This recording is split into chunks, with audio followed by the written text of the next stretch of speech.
KROB, San Francisco. Ladies and gentlemen, Dr. Hal.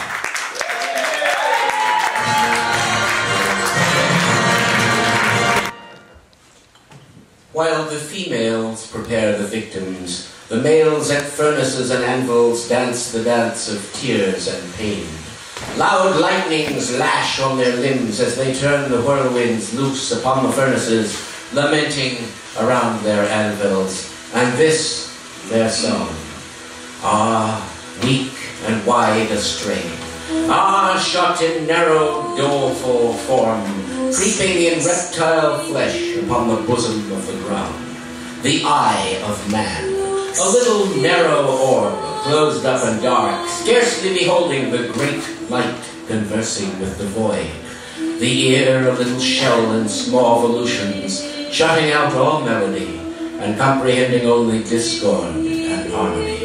The tongue, a little moisture fills, a little food it cloys, a little sound it utters, and its cries are faintly heard, then brings forth moral virtue, the cruel virgin, Babylon.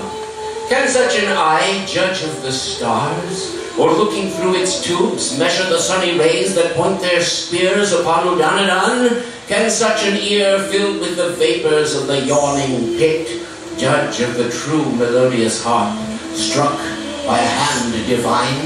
Can such closed nostrils feel a joy, or tell of autumn fruits when grapes and figs burst their covering to the joyful air?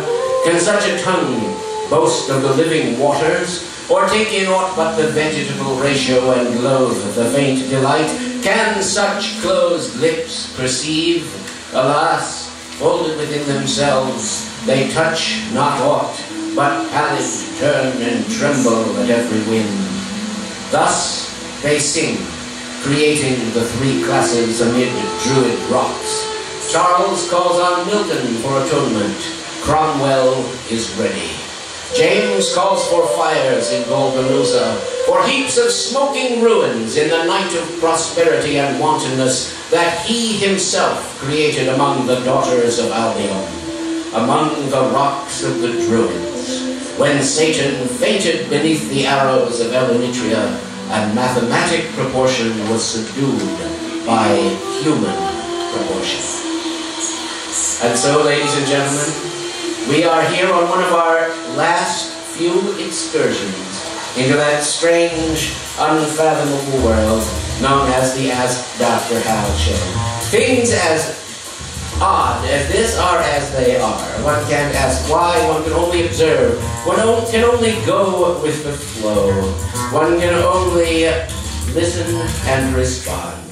Recorded, no doubt, on YouTube by Puzzling Evidence, who's sitting right there in the front row doing just that. Then if you do read the Dr. Hal report, like some of our more virtuous audience members, you can scroll through it and click on any of the number of URLs, an ever-growing list at the bottom, and actually see some of our show.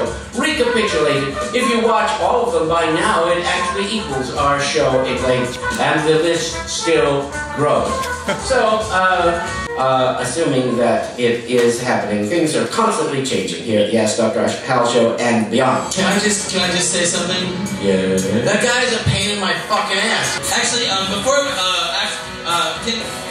More preliminaries? Oh, wait, ladies and gentlemen, we do. Frank Chu is among us. Let us stop everything and hear what Frank Chu has to say.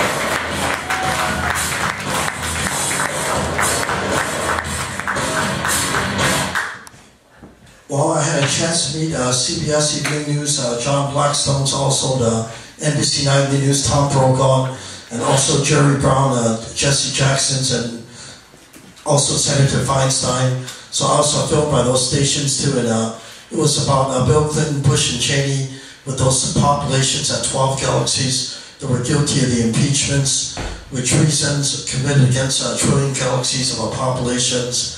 Also, I was identified as the movie star and the TV star. So I'm trying to get the impeachments for 2010 or 2012. and try to get it all proven in Washington, D.C. too. Thank you. Ladies and gentlemen, Frank Chu, the Emperor and Orphan of our own time. Yes, you don't waste time by coming to the Ask Dr. Hal show. That's just one of the astounding features we offer. It's only the truth. Not that anyone wants to hear it. I have a warning. Warning. It says warning. Open at your own risk. Well, you go ahead and open it. Okay. You're risking all of us. Oh, there you go. Anthrax all over the desk. We're fucked now. Might as well start drinking. That's the solution. Chicken, watch out. You're going to get hoofing mouth.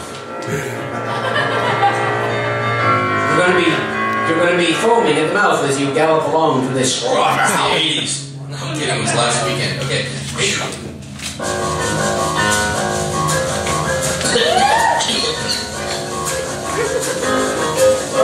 Yeah, we have to have every bit of toxic dust that's in there right out there. It's show business, Hal. This is a nightclub act. Okay? Yes? I'm kind of getting a little dizzy up here. I'm waiting. The question is, what does Anthrax taste like? The mysterious yeast. The mysterious yeast, actually. It's just a slight, oh, careful, chicken, careful. You're being affected negatively by your powdery ingestion. Yes, that is unfortunate. Well, I suspect you'll... Gravity is fearsome. Yeah, but it's not gravity, but comedy we're after. And we're now trying to make Anthrax funny. What does it taste like? Well, is this in poor taste, Anthrax jokes? it must be, although that is kind of yesterday's newspaper, if you follow me. No one's mailing out Anthrax now, except to us. That shows how far down the totem pole of political validity it has gone. Okay, Anthrax. It doesn't taste like anything.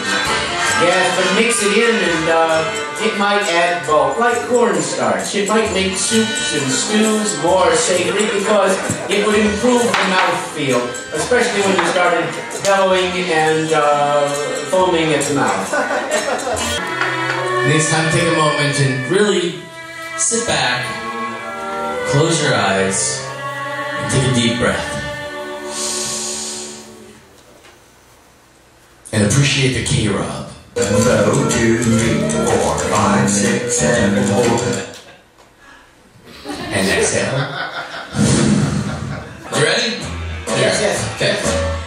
My pussy had me scratching out on the back. Scratch so Science, right?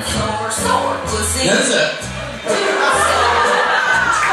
Pussy. Well, you found the word that discombobulates chicken. Pretty little cat. Alright, here we go. I want to hear the next verse. Pussy cat was sitting out on the front step. Sat so long, poor pussy got wet pussy. I knew that was coming. We're gonna get sucked into this entire song, aren't we? Made of solid silver. Just a pretty little cat. Thank you, K-Rob. Finally. That's something right. That's some serious science here.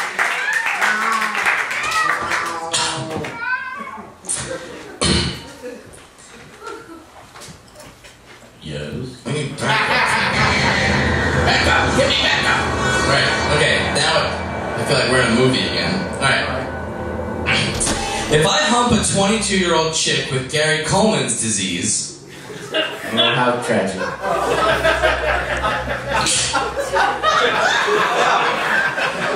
Well, that's the subject, but we need a predicate to be able to answer that.